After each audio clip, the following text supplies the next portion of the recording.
अस्सलाम वालेकुम। मैं आज से एक सीरीज़ शुरू कर रहा हूँ। जो आप मैं उसकी डेली एक एपिसोड बनाया करूँगा। और आज तो मेरा फर्स्ट डे है। चूज़ा आया मेरा रात को 1 बजे। तो आई होप कि मैं एक वीक तो इसके इसी में गुजर जाएगा, मुश्किल होगी अपलोड करने में। तो 1 हफ्ते के बाद आप ये वीडियो देख रहे होंगे अभी। तो इस वीडियो के बाद मैं मुसलसल एक वीडियो अपलोड रोज़ाना बेस पर करता रहूँगा। तो इस हवाले से कि ये कि आप जो नए फार्मर हैं उन्हें मुश्किल पेश ना आए कि चूज़ा फर्स्ट डे पर वो उसे कैसे मैनेज करते हैं, सेकंड डे पर जो पहले 1 माह होता है वो काफ़ी मुश्किल होता है चूज़ा के लिए भी और फार्मर के लिए भी, उसे ग्रोथ करने में और उसकी वैक्सीन वगैरह और सारी चीज़ें इसमें क्या क्या मैनेज करना पड़ता है। तो इस हवाले से मैं ये पहली एपिसोड बना रहा हूँ। तो इस हवाले से मैं आपको बताता हूँ। तो रात को आया था चूज़ा 1 बजे। जब भी चूज़ा आए तो आपने उसकी गिनती या क्वांटिटी जो ना वो पूरी कर लेनी है। अक्सर जब आते हैं चूज़े तो कम आते हैं, किसी टोकरी में कम आ गए, किसी में ज़्यादा आ गए, किसी में अपनी जो गिनती है। वैसे मैंने ये 3,000 मंगवाया और मैं पिछली बार भी 3,000 ही डाल रहा हूँ। इतने ज़्यादा भी नहीं है, बस मैनेज हो जाते हैं एक आदमी से। तो इस हवाले से मैं बताना चाह रहा था कि जब भी चूज़ा आए तो उसे आपने तसल्ली कर लेनी है कि चूज़ा मुकम्मल है। जिस हैचरी से ले रहे हैं उनका आपको एतबार है तो आपको गिनने की ज़रूरत नहीं है, वैसे नहीं करते। कुछ हैचरी वाले कर भी लेते हैं भाई, किसी का एतबार तो नहीं है आजकल। ये मेरा ऊपर लाइट के ऊपर एक छोटा सा लगा हुआ है टेम्परेचर मीटर। ये मैंने छोटा ही लगाया है इतना। दूसरे की भी ज़रूरत पड़ती है जिसमें ह्यूमिडिटी वगैरह नज़र आती है, वो और अच्छा मैनेज हो जाता है उसके साथ भी। मैं इसी से काम चला रहा हूँ, मेरा चल जाता है। तो अभी इस पर 34 टेम्परेचर नज़र आ रहा है, कैमरे में शायद ना आ रहा हो, मुझे यहाँ से दिख रहा है। तो ये मेरी मैनेजमेंट है। मैंने इसकी पार्टीशन मतलब 2 पार्टीशन की हुई हैं। 1500 उसमें है, 1500 इस तरफ है। तो ये इसमें है कि जब टेम्परेचर अगर फ़र्ज़ करें आपका गिर भी जाता है तो इसको ना मैनेज करना आसान हो जाएगा। चूज़ा एक तरफ सारा इकट्ठा नहीं होगा। आप इसकी ज़्यादा पार्टीशन कर लें तो ये और भी आसान हो जाएगा। मतलब 500 के हिसाब से कर लें या हज़ार के हिसाब से कर लें तो वो भी बेस्ट है। इन दिनों में मौसम थोड़ा सा गर्म रहता है तो टेम्परेचर का इतना मसाला नहीं होता। पर रात को होता है कि कपड़े नीचे गिरा दें तो मैनेज हो जाता है। दिन में आपको उठाने पड़ते हैं, बल्कि फ़ैन भी चलाने पड़ते हैं। अभी ये छोटा है तो अभी फ़ैन भी नहीं चला सकते, तो इनको बुखार वगैरह इस तरह का कोई मसला ना हो जाए।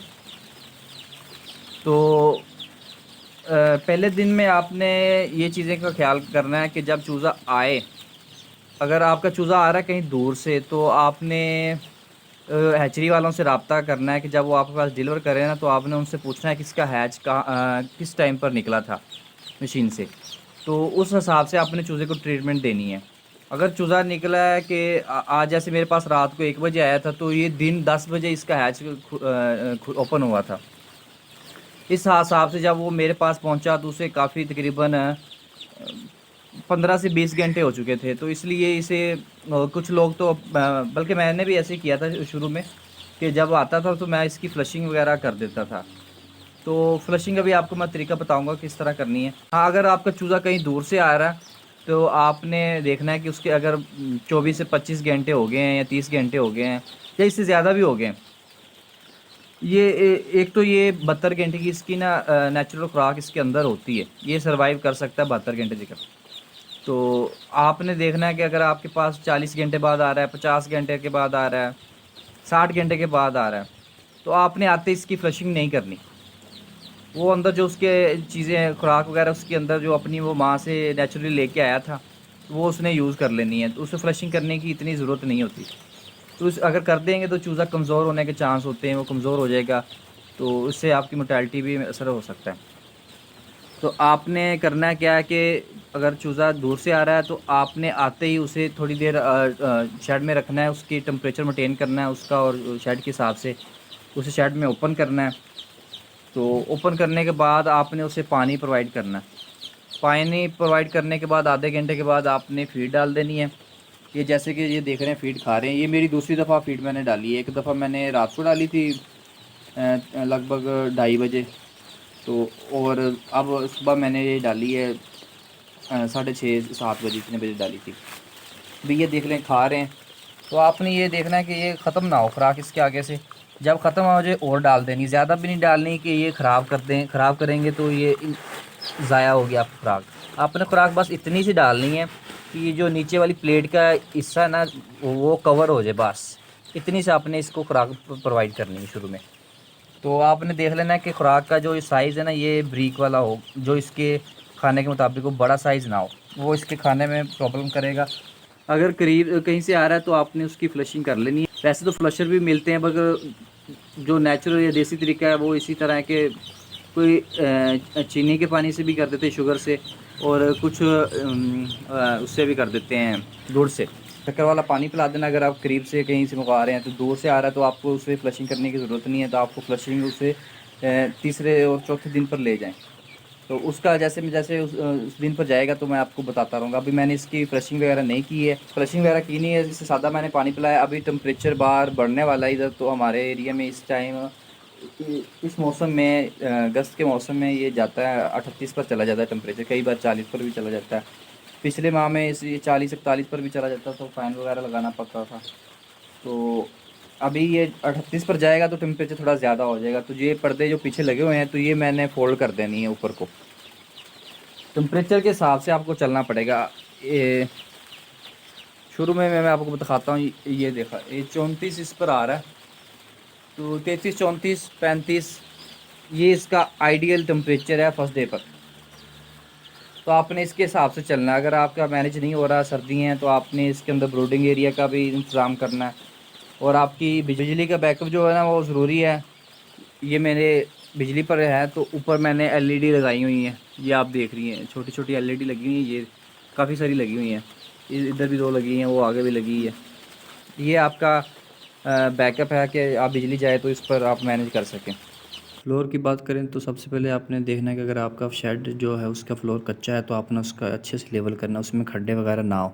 खड्डे होने की वजह से चूज़े में लंगड़ापन आ सकता है। और उसके बाद आपने बिछाली का इंतखाब करना है। मैं चावल का छिलका इस्तेमाल करता हूँ, लकड़ी का बुरादा भी इस्तेमाल कर सकते हैं।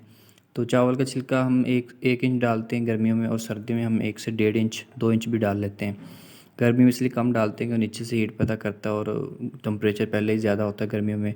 और सर्दियों में हमें इसलिए ज़्यादा डालते हैं कि नीचे से फ्लोर ठंडा ना हो और सर्दी में बर्ड कंफर्टेबल नीचे बैठ सके, उसे सर्दी कम लगे। चावल के छिलके के ऊपर हम अखबार डालते हैं, जैसे आप वीडियो में देख रहे हैं। इसके ऊपर बर्ड कंफर्टेबल मूव कर सकता है। उसके पैरों में उसके जो पंजे होते हैं उसमें इन्फेक्शन वगैरह नहीं होता। जो नीचे बिछाली है ना, वो शुरू में बर्ड होता है, नाजुक सा होता है, छोटा होता है, तो इसलिए हम उस कंफर्टेबल महसूस कराने के लिए उसके पाँव में इन्फेक्शन वगैरह ना हो, इसलिए हम अखबार का इस्तेमाल करते हैं। नीचे अखबार या कोई पेपर वगैरह आप बिछा सकते हैं। और शुरू में अगर जब आप चूज़ा लेके आते हैं तो जब आपने खुराक डालनी है ना, तो आपने थोड़ी सी ना नीचे भी उसका छटा दे दें या उसे बिखेर दें कि जो बर्ड प्लेट लेकर नहीं जा पाता या वो रश में नहीं वहाँ पर पहुँच सकता है, तो ऐसे कोई मसला हो जाते हैं, तो वो नीचे से आप ना चूक सकता है, नीचे से वो खा सकता है। शुरू में ये होता है कि अखबार साफ़ होती है तो नीचे भी गिरा दें तो इतना मसला नहीं होता। 2 दिन बाद 3 दिन बाद अखबार जो है वो ख़राब हो जाती है, तो बीठे वगैरह होती हैं, तो तब आपने नीचे नहीं डालनी, तब उसे वो भी थोड़ा सा मैच्योर हो जाता है, तो तब आपने प्लेट ही नहीं डालनी है। वैसे भी आप प्लेट में भी डालेंगे और नीचे भी थोड़ी थोड़ी है ना वो हल्का सा गिरा देंगे। तो इस हिसाब से आपने करना है, इस तरह से आपने मैनेज करना है। ये फर्स्ट डे है, और सेकंड डे कल को इजी हो जाएगा। कल को बाकी जो चीज़ें हैं वो भी मैं आपको बताऊंगा किस हिसाब से करनी है, चूज़े की कंडीशन देखनी है और उसे क्या चीज़ें प्रोवाइड करनी है।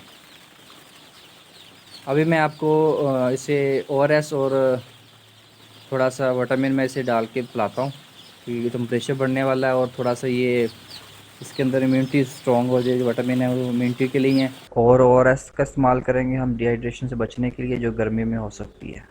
अभी मैं वो बनाता हूँ तो आपको साथ उसकी फुटेज भी दिखाता हूँ और किस तरह से बनाना है वो भी तरीका बताता हूँ।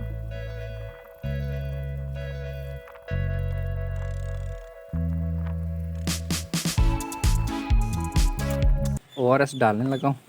ये रहा ओआरएस का पैक, बड़ा सा डब्बा है ये। इसमें 20 साशे होते हैं, 20 पैकेट होते हैं, और ये 200 रुपये का है। बस 14 केन है तो हम 14 साशे डालेंगे, एक साशे 1 लीटर में। ये मैंने इसमें डाल दी है। अब मैं इस हल कर लूँगा और फिर हम एक ये डब्बा जो है सब में एक एक डाल देंगे और थोड़ा बहुत जो बचेगा वो फिर डिवाइड कर देंगे। ये तकरीबन 1 लीटर का है, तो 3-4 दिन हम इस तरह से इसे करेंगे ट्रीटमेंट। ये और रोज़ाना की बेस में डालेंगे दोपहर को। अभी ये 10 बज रहे हैं तो मैं अभी डाल रहा हूँ, तो ये 3-4 बजे तक चलेगा। तकरीबन 6 से 7 घंटे में चलाऊँगा इसे। तो उसके बाद हम इसे सादा पानी शाम को प्रोवाइड करेंगे और कल को फिर हम कल को बताएँगे। आज की वीडियो में इतना ही समझे बहुत है। इस हिसाब से आप चलेंगे तो कोई भी परेशानी नहीं होगी इंशाल्लाह। मैं 1 साल से तकरीबन 1 साल से ज़्यादा होगा, 1.5 साल हो रहा है, तो मैं इसी तरह से कर रहा हूँ। गर्मियों में ये ट्रीटमेंट देना और सर्दियों में कुछ अलग होता है, उससे ये ORS वगैरह नहीं डालना पड़ता, कम खर्चे होते हैं उसमें उसमें फिर एक टेम्परेचर मेंटेन करना बहुत मुश्किल हो जाता है। बातें बहुत ज़्यादा हो रही हैं, वीडियो लंबी हो जाएगी। बाकी हम नेक्स्ट वीडियो में बताऊंगा। अभी ये मैं इसमें डाल रहा हूँ और फिर हम अंदर शिफ्ट कर देंगे। आप इसे हल्का सा मूव करते रहे तो अच्छा, जो बर्ड कॉर्नर में लगा वो घूम के पानी की तरफ, खुराक की तरफ आ जाए। तो अभी ये छोटा है ना, समझ है इतना, इसे समझ नहीं है कि खुराक किस तरफ है, पानी किस तरफ है। तो जहाँ ये बैठा है वहीं बैठा रहेगा। तो आप थोड़ा सा मूव करते रहेंगे, थोड़ा एक्टिव रहेगा, तो इसके लिए भी अच्छा है और हमारे लिए भी अच्छा है। इसमें मैंने डैमेज पीस जो होते हैं ना नीचे, जो जिनकी लेग ब्रेक कर जाती हैं या जो कमज़ोर हैं, तो मैंने इस बास्केट में उन्हें ऊपर रखा हुआ है, तो वो नीचे आके मर जाएंगे, उसकी डेथ हो जाएगी। तो इस हिसाब से आप जो चीज़ डैमेज पीस है वो आप निकाल के साइड पर रख लें कि आपकी मोर्टेलिटी कम से कम हो।